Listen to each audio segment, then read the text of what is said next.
और अब की बार तो सावन भी है और अधिक मास भी है। प्रत्येक वर्ष का नियम है, सावन की शिवरात्रि पर ऑनलाइन अभिषेक करते हो आप लोग सब ऑनलाइन अभिषेक।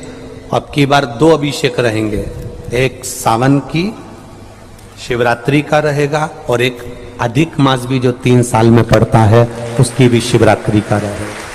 2 अभिषेक ऑनलाइन पड़ जाएंगे अब की बार, एक सावन की शिवरात्रि का और एक अधिक मास की शिवरात्रि का। क्योंकि अधिक मास की शिवरात्रि का एक बहुत अच्छा नियम है, अगर बना सको तो करिएगा। अधिक मास में जो शिवरात्रि आए प्रयास करना, अगर छोटी सी भी गुमठी लेकर बैठे हो, ठेला लगा रहे हो, व्यापार नहीं चल रहा, धन की कमी हो, पैसा नहीं हो, बहुत हताश हो गए हो, टेंशन में जिंदगी जी रहे हो, तो अधिक मास की शिवरात्रि मत छोड़ना। 5 दिए अधिक मास की शिवरात्रि पर जरूर लगाना। पहला शंकर मंदिर के द्वार पर, मतलब शिव मंदिर के बाहर। दूसरा बेलपत्री के वृक्ष के नीचे। तीसरा आंवले के वृक्ष के नीचे।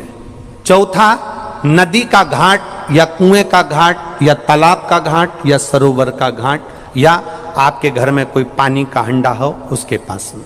और 5वां अपने दरवाजे की चौखट पर राइट हैंड में दिया अवश्य लगाएं। ये अधिक मास की शिवरात्रि पर जरूर करना।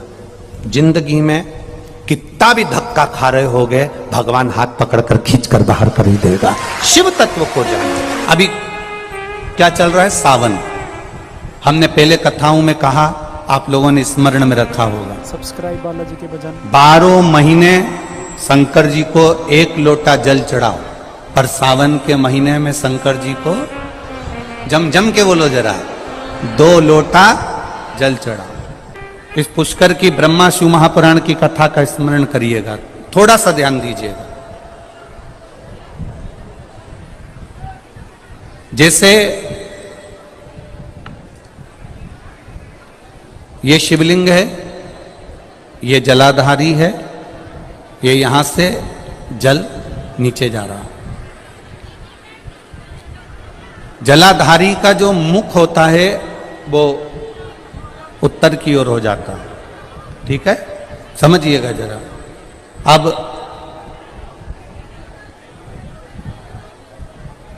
अगर मान लो लड़का 35 साल का हो गया, 36 साल का हो गया, बेटी की शादी नहीं हो रही, 35 साल हो गए, 36 साल हो गए, 40 साल हो गए, देवर देव की शादी नहीं हो रही है, किसी की शादी नहीं हो रही है, तो उसको समझना है सावन के महीने में आप जो 2 लोटा जल लेकर जा रहे हो, उस जल को जहां जलाधारी से पानी बाहर बह रहा है, जहां जलाधारी से, जैसे ये शिवलिंग है, ये गोल जलाधारी, यहां से पानी बह रहा है, तो जल चढ़ाते समय जब आप जल को समर्पित करेंगे दोनों लोटे से, तो धार यहां से लगाते हुए धार को आपको इस शिवलिंग पर पूर्ण समर्पित करना है। कहां से चालू करेंगे? ये जलाधारी जो बनी हुई है अशोक सुंदरी का स्थान। किसके स्थान से? अशोक सुंदरी के स्थान से। अगर लड़के की शादी, लड़की की शादी ना हो रही हो, 35 साल, 40 साल, 42 साल के हो गए, विवाह का कोई योग ही नहीं बन रहा, 28 साल, 30 साल हो गए, बहुत प्रयास कर लिए, तो एक सावन के महीने का नियम, 2 लोटे जल लेकर देवाधिदेव महादेव के सामने जाइए। यहां अशोक सुंदरी वाली जगह से दोनों धार एक साथ चढ़ाना प्रारंभ करिए और करते करते वो धार शंकर भगवान के शिवलिंग पर ले जाकर छोड़ दीजिए। ये सावन के महीने के अगर आपने मात्र 7 दिन भी लगातार अगर ये धार आपने चढ़ा ली है, तो देवाधिदेव महादेव की कृपा से 3-4 महीने में सूचना आपको प्राप्त हो ही जाती है। 12 महीने 1 लोटा जल चढ़ाइए, संपूर्ण 12 महीना 1 लोटा जल चढ़ाओ। पर जब सावन का महीना आए तो अपने हाथ में 2 लोटे होना चाहिए। भले 1 लोटे के ऊपर दूसरा लोटा रख के लेके जाओ, मंदिर में जाओ, अंदर पहुंच जाओ, दोनों लोटों को हाथ में ले और दोनों की धार एक साथ मेरे देव अधिदेव महादेव को समर्पित करो। दोनों की धार अशोक सुंदरी वाली जगह से जल चढ़ाया जाए सावन में, वो विवाह के लिए है। लग रहा है कोई बीमारी अपने शरीर में आने वाली है, डॉक्टर को दिखाने जाऊंगी, कोई तकलीफ बड़ी आने वाली है, कोई बड़ा रोग इस शरीर में ना आए, तो श्रावण के महीने में 3 जगह पर बेलपत्र, एक अशोक सुंदरी वाली जगह पर जिसकी डंडी का मुख जहां से पानी बहता है वहां रहे, बहुत ध्यान से सुनना। दूसरी बेलपत्र माता पार्वती जी का हस्त कमल जो जलाधारी है वहां, उसका डंडी का मुख अपनी ओर हो। तीसरी बेलपत्र शिवलिंग के ऊपर जिसका डंडी का मुख तुम जहां बैठे हो उससे ठीक विपरीत हो। अगर आप यहां बैठे हो तो डंडी का मुख उधर हो, आप यहां बैठे हो तो डंडी का मुख उधर हो, अपने विपरीत में डंडी का मुख हो। बेलपत्र चढ़ा देने के बाद 2 हाथ में जो तुम्हारे जल का पात्र है उसको बाबा को धीरे धीरे तीनों स्थान पर धार थोड़ी थोड़ी चढ़ाई है और फिर बाबा का आचमन कर कर आई है। कोई जिंदगी में बड़ी बीमारी निकलेगी ही नहीं, बाबा स्वस्थ रखेगा, ये श्रेष्ठता। अगर मान लो संतान का सुख नहीं है, संतान का सुख नहीं है, 20 साल हो गए, 25 साल हो गए, 30 साल हो गए,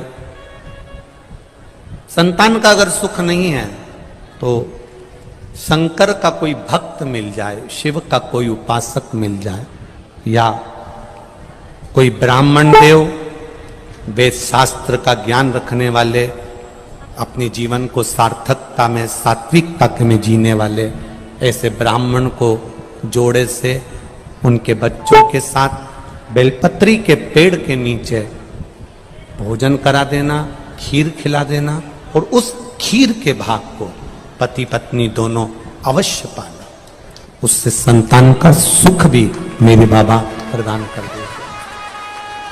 सफेद आंकड़े की जड़ का प्रयोग करो तुम रुका जी वाला, और साथ में ये प्रयास करिए। देवऋषि नारद ने 3 सूत्र भगवान शंकर को प्राप्त करने के बताएं। जरा बहुत ध्यान से सुनना। देवऋषि नारद ने 3 सूत्र भगवान शंकर को प्राप्त करने के बताएं। पहला, शिवालय तक जाइए, शंकर को रिझाने का प्रयास करिए। मंत्र चाहे नमः शिवाय जप लो, ओम नमः शिवाय जप लो, डीले कम करो, नमः शिवाय जपो, ओम नमः शिवाय जपो, चाहे श्री शिवाय नमस्तुभ्यम जपो, चाहे महामृत्युंजय मंत्र जपो, चाहे राम कहो, चाहे कृष्ण कहो, तुम्हारी मर्जी पड़े उसका भजन। दूसरा, कहीं अगर मौका मिल जाए, चाहे वो टीवी के सामने मिल रहा हो, मोबाइल पर मिल रहा हो, चाहे तुम्हारे नजदीक में कहीं शिव महापुराण की कथा हो रही हो, पंडाल में बैठकर या टीवी के मध्य बैठकर या मोबाइल के सम्मुख या टीवी के सम्मुख बैठकर शिव महापुराण की कथा को सुनो। सुनना ही केवल नहीं है, सुनकर उसको अपनी जिंदगी में उतारना भी है, सुनकर अपने जीवन में उतारना। और तीसरा, अगर बन सके कहीं शंकर भगवान की कथा चल रही हो, शिव महापुराण की कथा हो रही हो, और जो शिव गण आए हों, कथा सुनने के लिए जो शिव भक्त आए हों, कथा श्रवण करने के लिए जो शंकर के गण आए हों, शिव भक्त आए हों, उनको बन सके तो कुछ या पानी पिलाकर, शरबत पिलाकर, भोजन कराकर मुख उनका झूठा अवश्य कराएं, उससे हमारे यहाँ की बरकत कभी समाप्त नहीं हो। सब्सक्राइब बालाजी के भजन, like and share. Thank you.